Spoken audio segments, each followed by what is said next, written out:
Olá, está começando mais um Meio Ambiente por Inteiro, o programa que discute e analisa temas que fazem a diferença no dia a dia de todos nós. Um mercado voltado para a criação de projetos de redução da emissão de gases que provocam o aquecimento do planeta. Eu estou falando do mercado de créditos de carbono, que surgiu a partir do Protocolo de Quioto. A partir desse acordo internacional, os países desenvolvidos se comprometeram a reduzir as emissões de gases de efeito estufa. Quem consegue promover essa redução tem direito a créditos de carbono e pode comercializá-los com outros países no mercado mundial. Para falar sobre créditos de carbono, recebo aqui no estúdio a assessora de política de clima da ONG The Nature Conservancy, Fernanda Carvalho. Olá, Fernanda, seja bem-vinda. Obrigada. Também está conosco a professora adjunta do Departamento de Engenharia Florestal da Universidade de Brasília, Sabina Ribeiro. Olá, Sabina, é um prazer tê-la também. É um prazer é meu. Antes de darmos início à nossa conversa, vamos ver se nas ruas as pessoas sabem o que são os créditos de carbono e para que eles servem. Você sabe o que é crédito de carbono? De quê? De carbono? Não. Já ouviu falar? Não. A senhora imagina o que seja assim um crédito de carbono? Não. Não. Não sei. Já ouviu falar alguma vez? Não. O crédito de carbono deveria ser cuidar do meio ambiente. O que a senhora imagina que seja um crédito de carbono? Não sei. Tem ideia. Nunca ouviu falar? Não, assim, eu sou muito desligada nisso aí. Difícil, né? Os créditos de carbono são certificados emitidos para uma pessoa ou empresa que reduz a emissão de gases que causam o efeito estufa. Este crédito pode ser negociado no mercado internacional e mesmo quem não participa, mas tem consciência ambiental, pode fazer a sua parte para diminuir o impacto desses gases na atmosfera.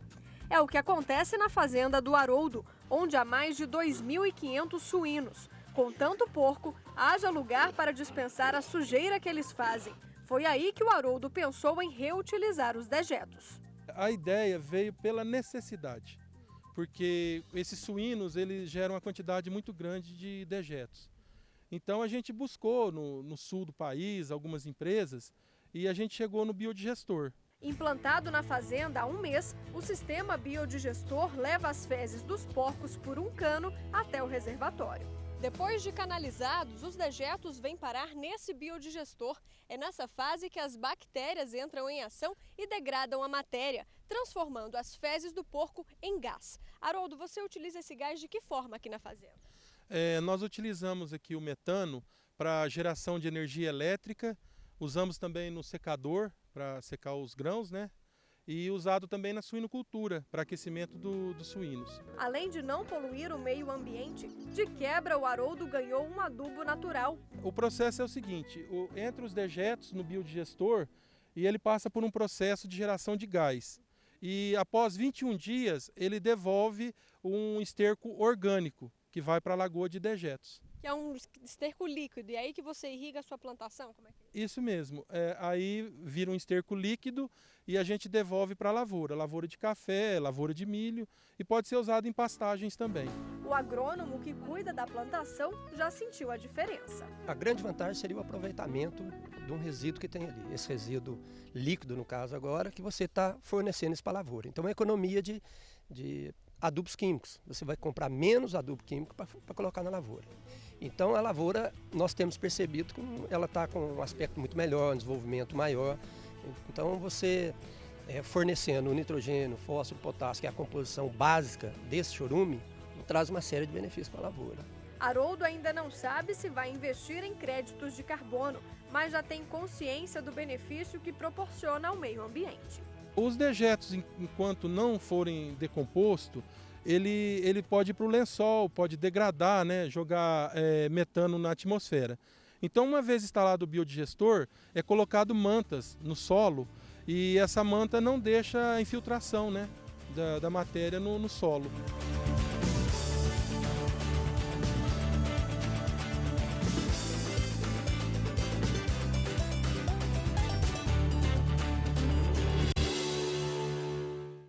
Sabina, crédito de carbono é uma coisa meio complicada mesmo, não é? É um pouco complicado. A definição do crédito de carbono, ele equivale à redução de gases de efeito estufa equivalente a 1 tonelada métrica de CO2 equivalente. Então, só pela definição, acho que dá para ver que é uma coisa um pouco complicada.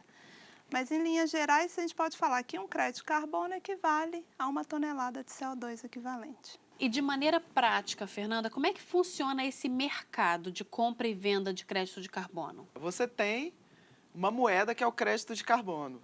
Eu sou um país que tenho que reduzir minhas emissões. Eu tenho uma obrigação internacional, assinei, tenho que reduzir minhas emissões. E tem países que podem fazer projetos e esses projetos vão gerar uma redução de emissões. Vamos supor, 150 mil toneladas, 200 mil toneladas. Eu sou um país que, por exemplo, ao ter que reduzir 6% das minhas emissões, essa meta se traduz em X milhões de toneladas. Então, eu posso comprar essas toneladas daquele país, ou daquela empresa, ou daquele projeto que reduziu 100 mil toneladas ou 200 mil toneladas e usar isso para abater da minha cota. A transação é feita usando crédito como moeda. Cada crédito ele representa 1 tonelada métrica e essa tonelada tem um valor, que em momentos em que o mercado estava aquecido já valeu até $25. Então, se eu tenho 100 mil toneladas para vender, isso pode virar 2 milhões e 500 mil dólares. Então, eu recebo o dinheiro do país que quer comprar e que tem que reduzir suas de um emissões. eventual comprador. O meu benefício é que eu recebo esse dinheiro. E, no caso da convenção, esse dinheiro deve reverter para projetos de desenvolvimento sustentável. Deve ter alguma contrapartida em termos de desenvolvimento sustentável. Então, além do benefício econômico, em tese, eu teria ali um benefício ambiental também no meu território. Bom, e esse mercado surgiu, então, durante o Protocolo de Quioto. Fala um pouquinho sobre isso, Sabina. O Protocolo de Quioto ele foi elaborado em 1997, ele entrou em vigor apenas em 2005. E esse protocolo ele trouxe alguns mecanismos de flexibilização e, dentre eles, tem o comércio de emissões, que seria o próprio mercado de carbono. Então, a partir daí, mesmo antes do Protocolo de Quioto começar a valer efetivamente, iniciaram-se algumas iniciativas visando essa geração desse crédito de carbono. E cada mecanismo vai ter um tipo de crédito de carbono diferente. Essa terminologia do crédito de carbono é uma terminologia geral.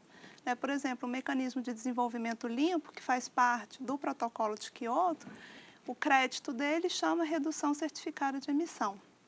Então, é mais ou menos assim que funciona. Você tem, paralelamente a isso, um mercado voluntário, que aí funciona entre empresas que, por motivos de responsabilidade social e ambiental, ou por motivos mesmo de querer ter uma postura mais ambientalmente amigável, que a gente sabe que isso hoje é um diferencial de mercado, ela pode comprar créditos de projetos voluntários para dizer, olha, na minha conta de emissões, eu estou reduzindo X das minhas emissões.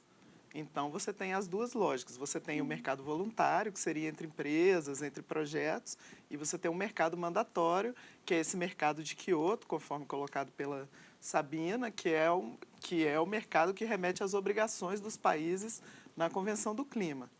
E no caso desse mercado mandatório, somente os países desenvolvidos, são 34 países signatários de Quioto, têm obrigações de reduzir emissões.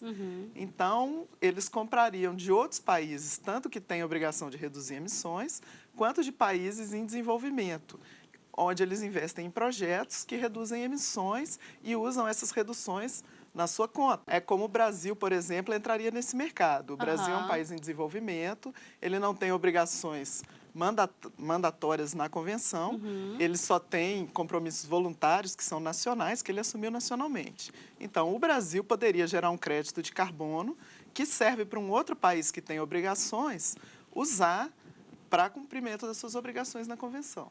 E como é que está esse mercado aqui no país, Sabina? O mercado de carbono no Brasil, em número de projetos registrados no Protocolo de Quioto, o Brasil ocupa 3º lugar. Então, o primeiro é a China, depois é a Índia. A China tem mais de 50% dos projetos registrados, seguindo da Índia com em torno de 18% e o Brasil 4%. Então, globalmente, o Brasil é ativo no mercado de carbono no âmbito de Quioto, que é uma grande coisa, porque o Brasil ele tem uma matriz energética relativamente limpa, é baseada em hidrelétrica, enquanto a China e a Índia têm uma matriz energética suja, né? Então, baseado muito em termoelétrica. Então, eles têm muitas oportunidades para elaborar projetos para geração de crédito de carbono. O Brasil, comparativamente, não tem tanta possibilidade, mas mesmo assim está usando essas opções que ele tem. E o problema do Brasil, a questão é a mudança do uso do solo, né? Então, a maior parte das emissões brasileiras são advindas de queimadas e de desmatamento. E, apesar disso, o Brasil tem um pequeno número de projetos florestais registrados. Então, isso é uma coisa que tem que mudar um pouco daqui para frente. Sabina, fala também dos projetos do Brasil no Protocolo de Quioto. Bom, dentro do mecanismo de desenvolvimento limpo, eu vou falar um pouco dos projetos florestais, né? O Brasil possui 3 projetos florestais registrados dentro do mecanismo. São projetos mais empresariais. Um é da Plantar, o outro é da ES Tietê e o outro, que é o mais recente, de setembro do ano passado, é da Vale. Então, são projetos que lidam, os 2 com eucalipto, tem um que trata um pouco de espécies nativas. Então, são projetos que ainda não lidam com questões como comunidades, isso ainda está faltando um pouco no Brasil acontecer esse tipo de projeto. O projeto, por exemplo, da STT, eles têm uma área de um reservatório e eles pretendem fazer a revegetação dessa área de borda dos reservatórios deles, das hidrelétricas, então com espécies nativas. Então, isso é uma coisa dentro da empresa. O da Vale, se eu não me engano, é no arco do desmatamento, eles pretendem fazer plantios de eucalipto ali. Então, é claro que o plantio de eucalipto, você pode falar, não é o ideal, mas lá é uma área de desmatamento, então seria melhor do que se a área permanecesse desmatada. E o da Plantar, ele vai tratar da substituição do carvão mineral pelo carvão vegetal a partir vindo do eucalipto. A gente vai continuar conversando sobre isso, mas agora vamos para um breve intervalo e daqui a pouco estamos de volta com mais Meio Ambiente por Inteiro. Não saia daí.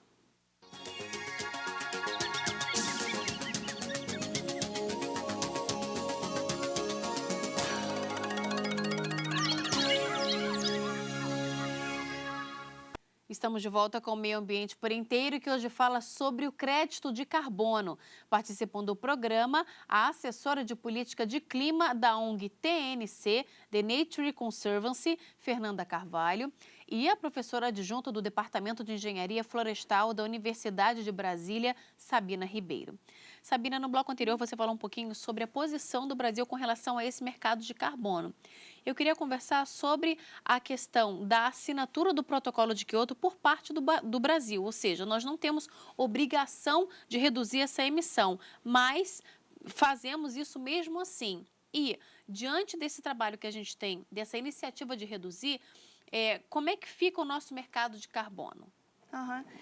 Então, a questão do Brasil, dentro do protocolo existe o princípio das responsabilidades comuns, porém diferenciadas. Então, segundo esse princípio, se coloca que os países desenvolvidos, eles têm maior responsabilidade histórica por esse aquecimento global e, por isso, eles é que deveriam ter as obrigações de reduzir essas emissões, agora nesse primeiro momento. E o Brasil é considerado um país em desenvolvimento, então agora ele não possui meta. Mas o que acontece é que dentro do protocolo existem esses mecanismos, né? E tem esse mecanismo de desenvolvimento limpo, que é o único que permite a participação de países em desenvolvimento. Então, o Brasil só pode participar desse mecanismo. E, segundo o MDL, um país desenvolvido poderá estabelecer um projeto em um país em desenvolvimento, como o Brasil, para gerar os créditos de carbono. Então, no momento, isso é uma coisa com a qual o Brasil se beneficia. Porque, além do Brasil receber esse projeto deve contribuir para o desenvolvimento sustentável do país. Então, seria uma coisa interessante para o Brasil. Então, um lado do protocolo seria o Brasil dentro do MDL. E o outro lado é via mercado voluntário, que a Fernanda já comentou um pouco. E os países que não querem reduzir as suas emissões também podem participar desse mercado? Eu acho interessante a gente contextualizar o mercado de carbono, né? Como tudo nessa vida, a gente tem pontos positivos e pontos negativos. Então, como eu expliquei antes, o mercado de carbono é uma abordagem, não é a única, né? E é uma das abordagens da Convenção que permite que os países possam reduzir suas emissões no território inclusive, né, se beneficiando de reduções de emissões no território de outros países a um custo mais baixo.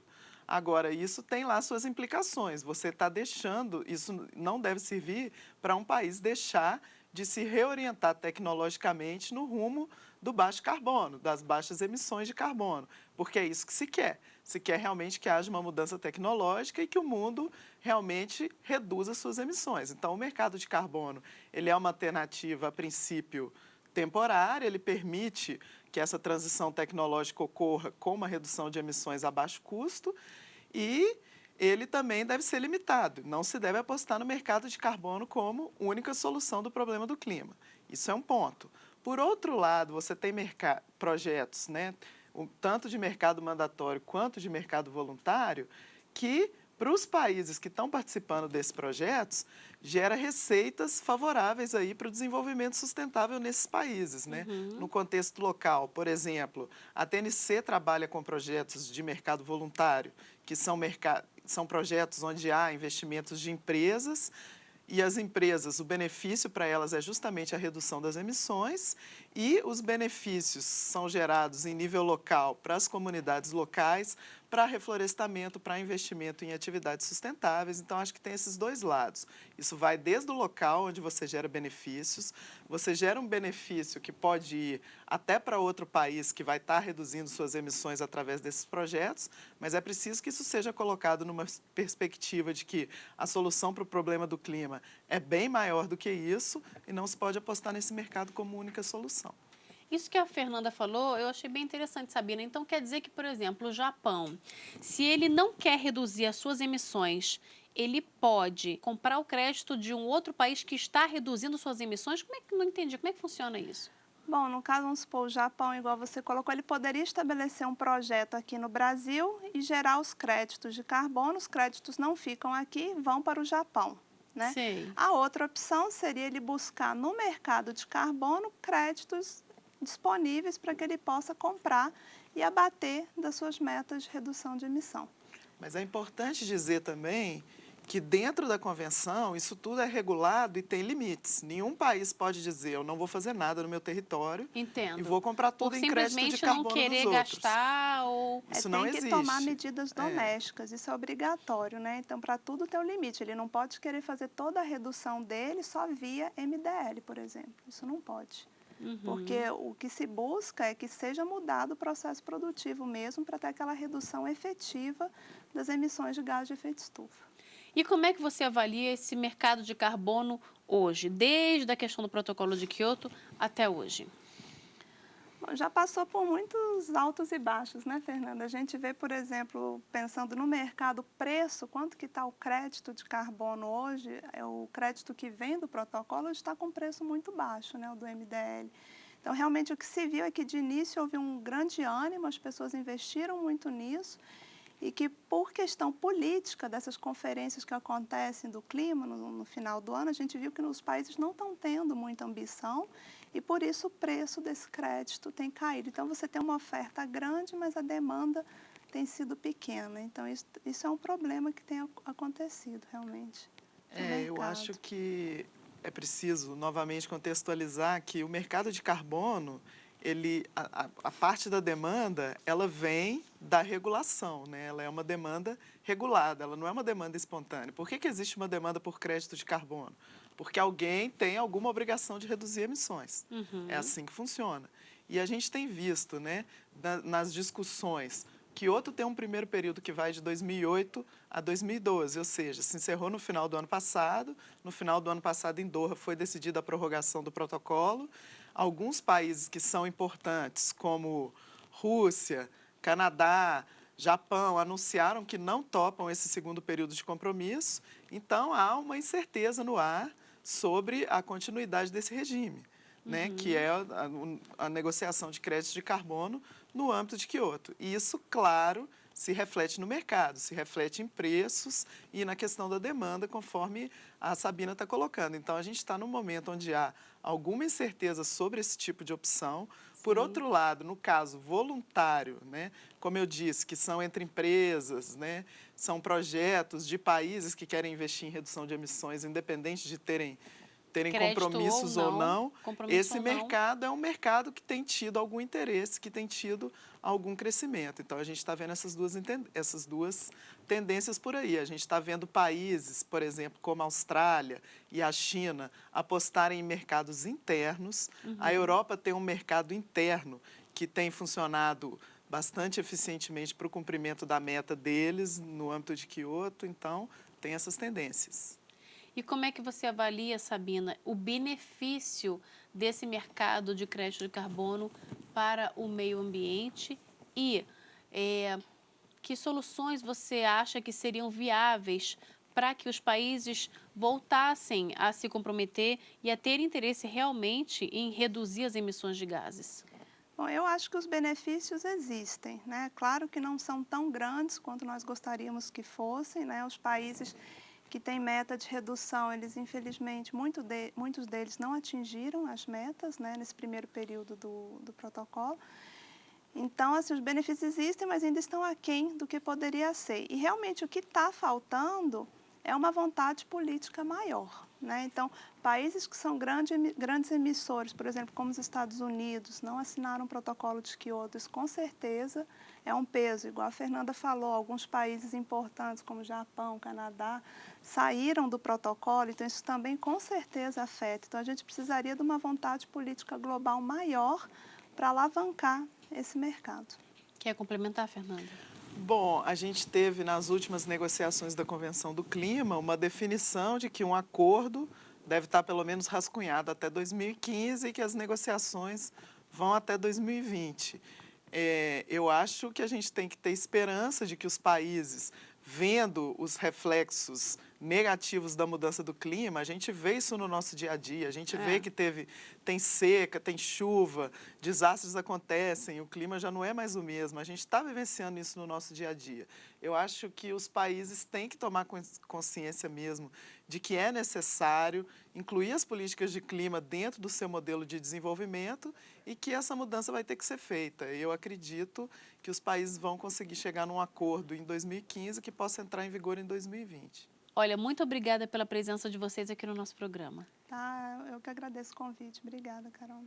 Também agradeço a oportunidade, é um tema bastante importante. Obrigada. E nós ficamos por aqui, mas na semana que vem a gente volta a se encontrar em mais um Meio Ambiente por Inteiro. Se você quiser enviar alguma sugestão, anote o nosso endereço, meioambienteporinteiro@stf.jus.br. Muito obrigada pela sua companhia e até o próximo programa. Tchau!